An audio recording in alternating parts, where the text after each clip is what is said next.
I just answered the question so that I know what the people wants to know. I don't remember now. That's okay. Okay, yeah. Is Andrea still there? I'll encourage people to ask questions while they think of them, and if you can't hear us, I'll write them down and try to think about where you were in the process. Yeah, so maybe so Andrea is gone? No. No, I'm here, but I just don't remember the questions. Okay, sorry. No worries. I'll watch Okay, it so again. now we're doing, so now George is gonna start a second number 20 RUAC spoon challenge, number 20 spoon. This one he's doing from a tangential blank. Yeah. So, first of all, this blank is much too big.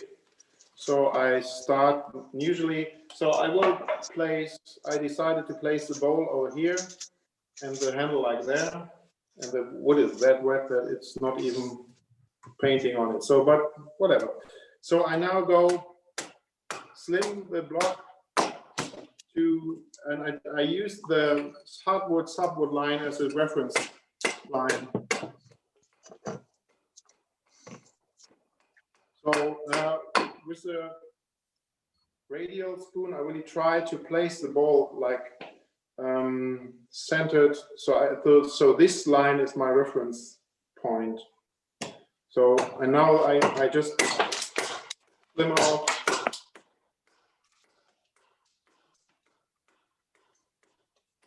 that. So what I try to create now is like I see this line from this where the hardwood subwood meets in there and try to go parallel to that.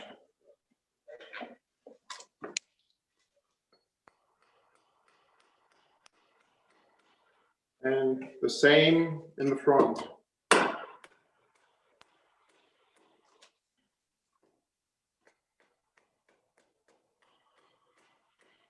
Now it depends on what I want. If I want to have subwood on the tip of the spoon, I leave like a few millimeters above over here. So here will be the crank somewhere. So I start to do that a little bit. Here it's really important that you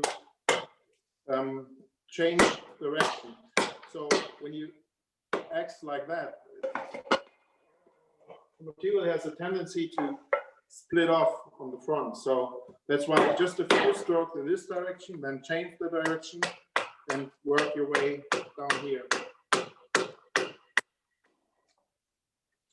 So now all that stuff is way too much material. So I just quickly get rid of it.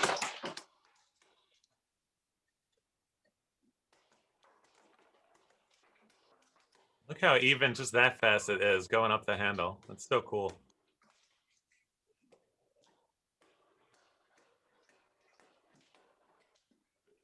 So And the back is way too much material. So he strategically placed the spoon in the log so you'll see a pattern of heartwood in the bowl, and then going up the handle you'll lose the heartwood and then you'll get it back, or the sapwood.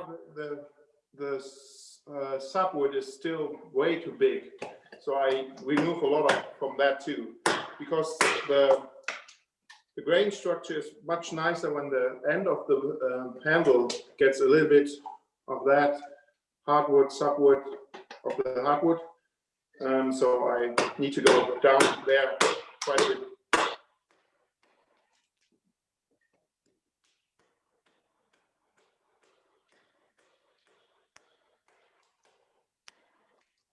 Like that. So this is really nice on the end of the handle.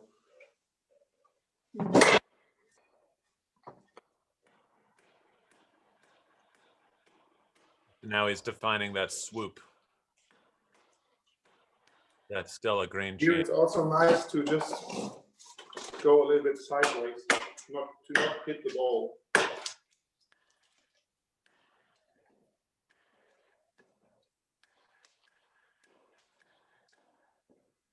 And now I'm working my way deeper into the crank. Always always change direction to not split out too much material.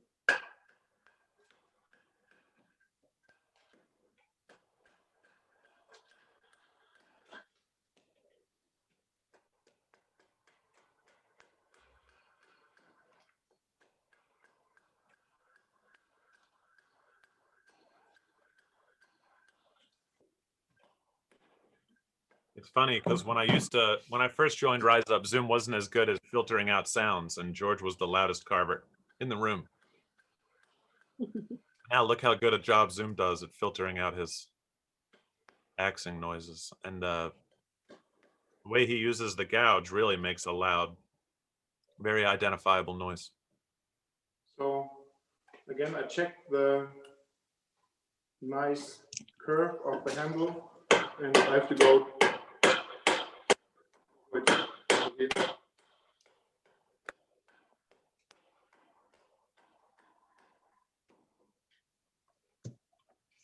So now I have the crank, and I can start to draw my spoon.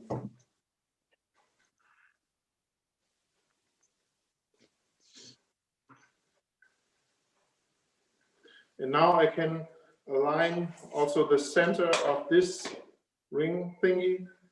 And I see here, this is a nice line, and I have to point over there. So now I can adjust a little bit the pattern of the gross rings. So should be wide like that, should be wide like that, and just something like that. So now I can go with the X towards the blue line.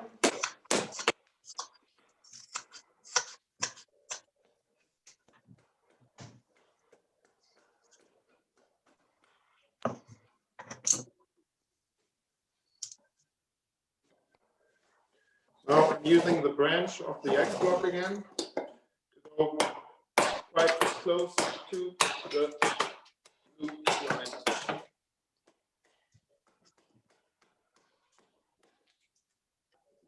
And the other side.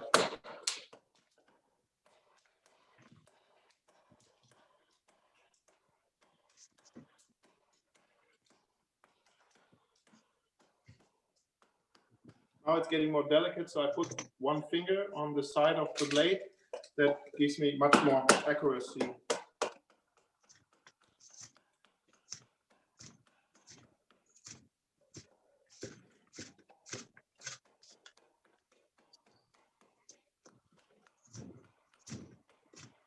Even just wearing gloves is such a great tip.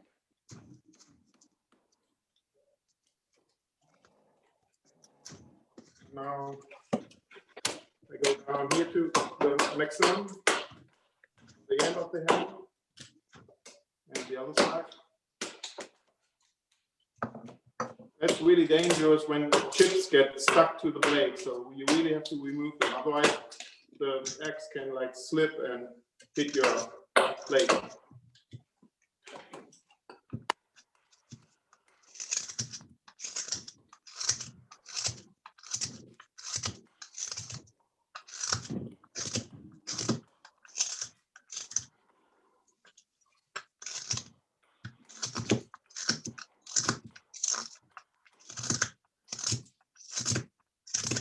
Now, too much material on the bowl, still a lot.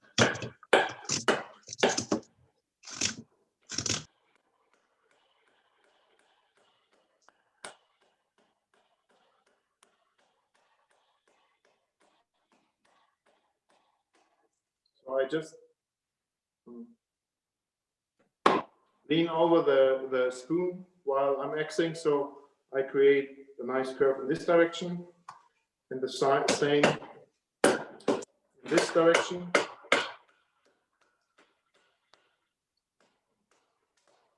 Stop cuts, no release cut.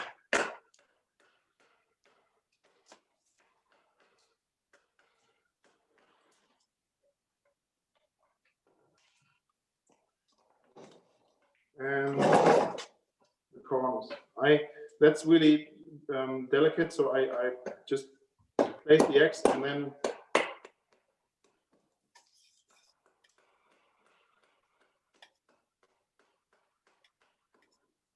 again 1 centimeter space here. Place the X, create a bevel, and go along.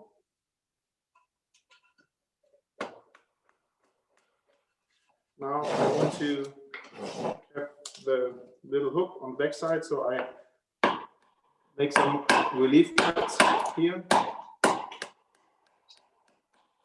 And now I can go here to there.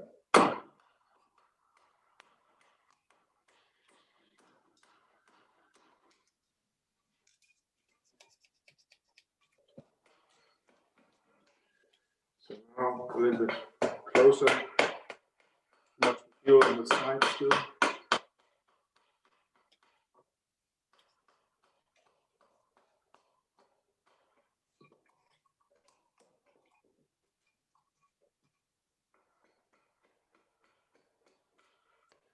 Looks to me like the tangential spoon takes longer or is more work. This one is now really dangerous to hit the ball. So Yeah. and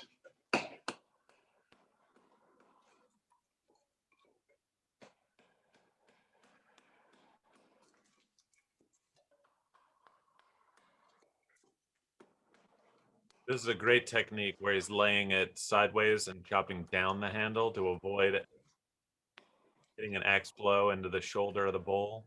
I didn't learn that till I'd already carved a few spoons. Great technique.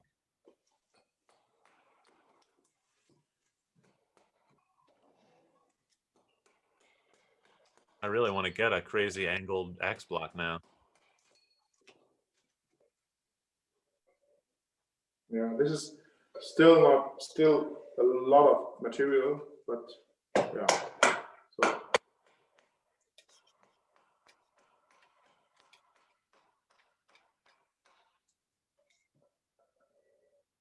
the corners.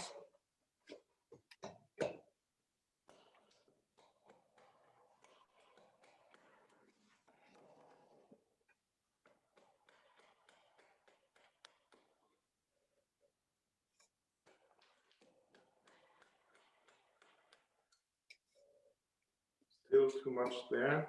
So this is more like level.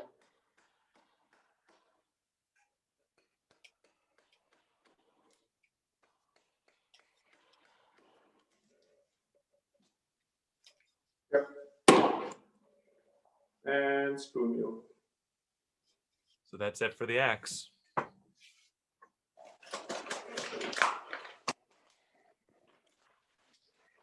George, does the tangential spoon seem like it takes more effort? Yeah, because you have to watch the grain a little bit more. Like you had a bigger blank too. Yeah, this one was huge. So now I start with the bowl to place that like nicely centered.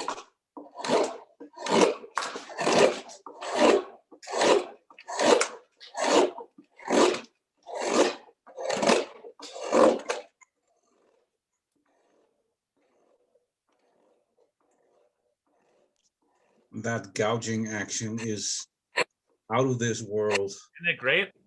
It's fantastic. It's almost scary.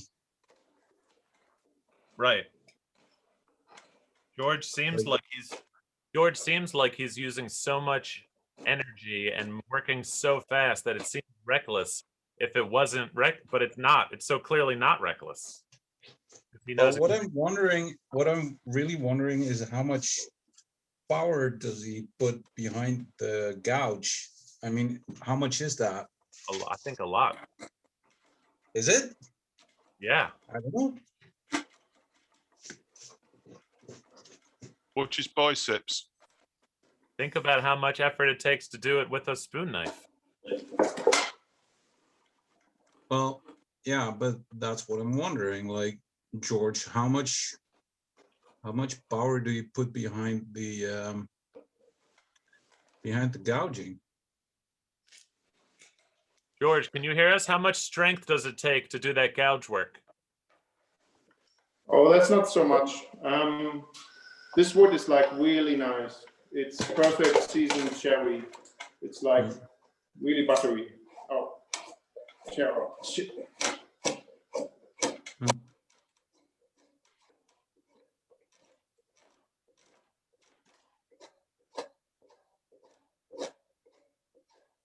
And the nice thing about the gouge is that you can get your complete body weight to it. So it looks like really heavy work, but actually it's not really that much.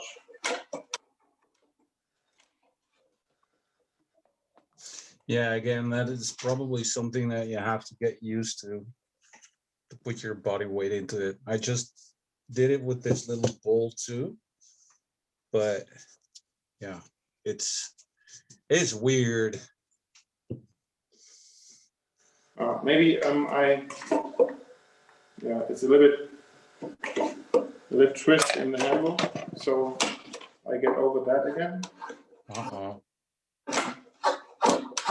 So it's actually more nice to have the bowl lined up with the handle, and it's nice when the grain is like running a little more diagonal. So I'm not looking at the grain on the handle. So it's nice if that is not centered, but it's really nice when the grain in the bowl is like really centered. So I quickly pay a little bit more attention to that to center that a little bit more. Perfect. So I will get much deeper, but just clean it up a little bit to get a better feeling for the grain. So now I can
also like bring a little bit asymmetric in here so that I leave that a little bit sharp and here a little bit more roundish. So the way George says asymmetrical sometimes sounds like symmetric, but that's what he means.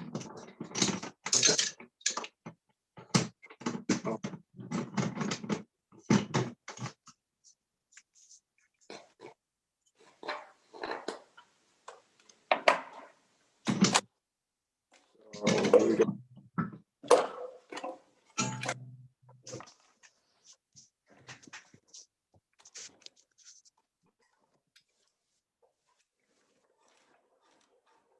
Start with the facet on the side. Oh, we never asked him to explain helper facet. So the helper facet is more easy carved line right to the. We lost. Strong. Yeah, Phil, ask him about that pencil another time. They're great. He's Rachel Bainton uses them, and she sent me one. They're amazing. Rachel has the pen from Dominic, and Dominic has the pen from me. George discovered them. They're pencils for writing on wet coasters at bars for bartenders. No, I know them from René Schneider, a German guy who's carving too. And he has it from Werner Fuchs.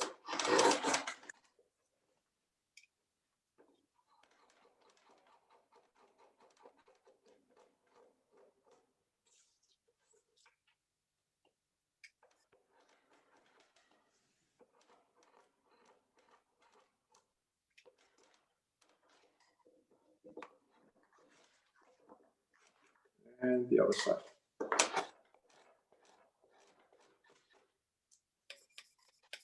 First, the helper facet, just in a 45-degree angle or something like that. And then the whole surface.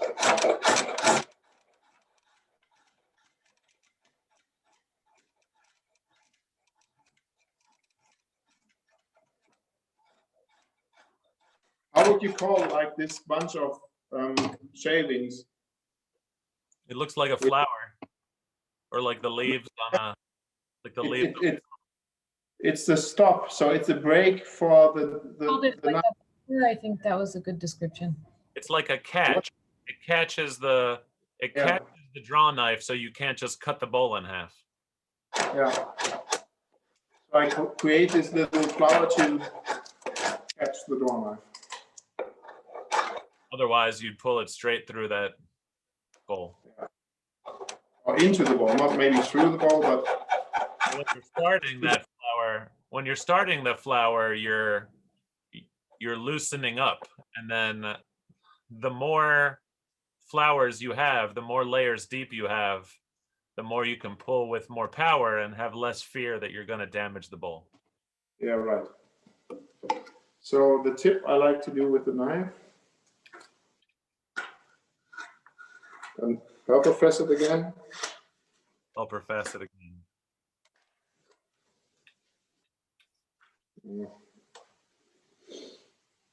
Yeah, okay, asymmetric. Now I need the spaces again because the handle is much thinner than before. And I want it to be much more up, so now I picked the red one. I painted these spaces because they often drop into the shavings and get lost. Just joined. George is doing a demo on how he roughs out his number 20s. So I start with the facet in the middle, and then I create my way down to this side.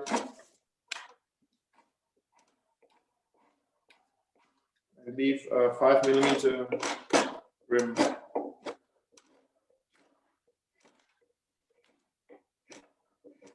Maybe, Kevin, you can translate the measurements. Yeah, 5mm is less than 1/4 of an inch. It's between 1/8 and 1/4.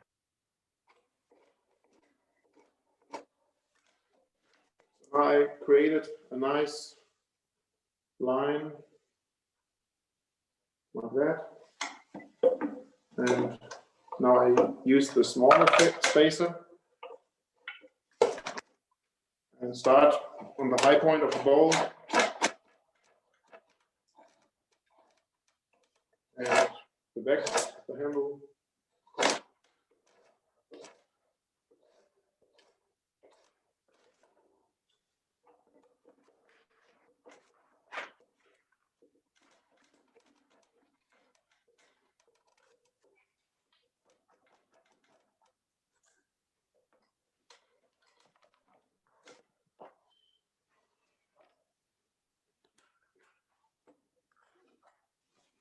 And now I hollow out the ball some more.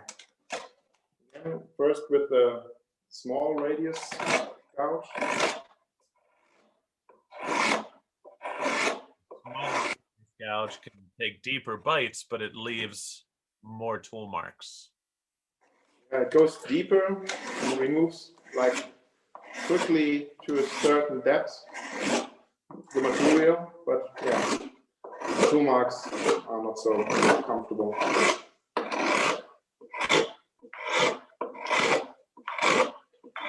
So I can lean my hand to the spoon mule, so that gives me also a nice leverage.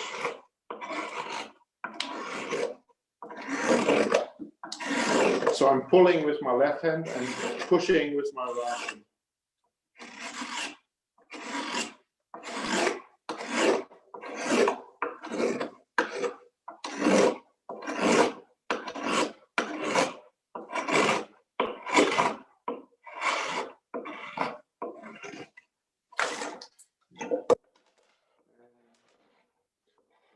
Side of the bowl.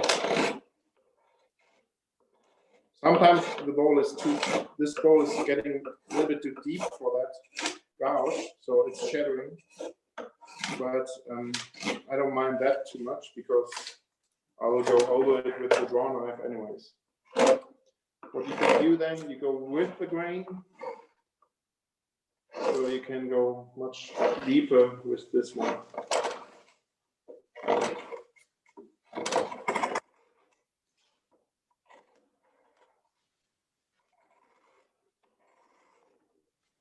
Check the material, still some way to go.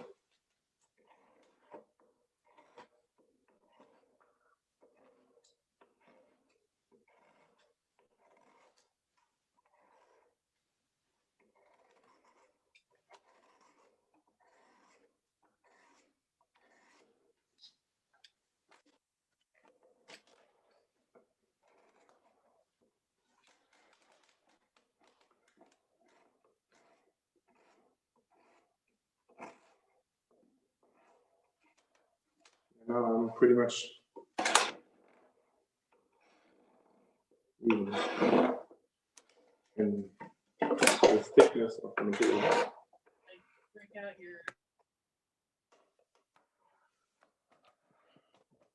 And the swan neck.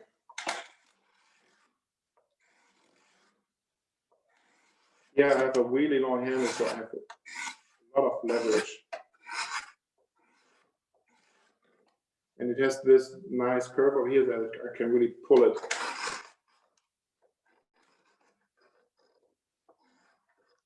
Also here, it's getting a little bit too deep for that gouge.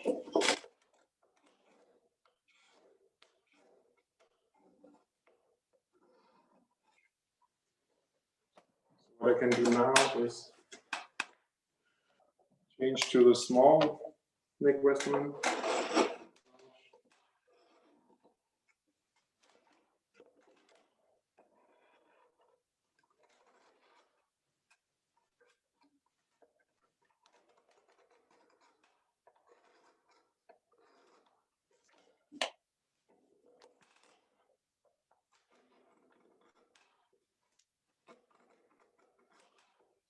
Okay. And done for the knife work.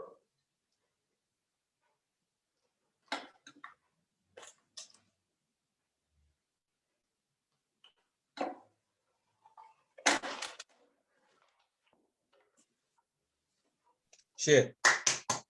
Applause. All Well right, done. George. All right, anyone have a question they want to capture on video before I stop the recording? I'm gonna tell Chuck about these, and then I think he might upload them to YouTube. And then I really like Andrea's idea. I'm gonna try to make that work, or try to talk to Chuck and George about it. George, can you hear us, or is George gone? I'll put us back to gallery view.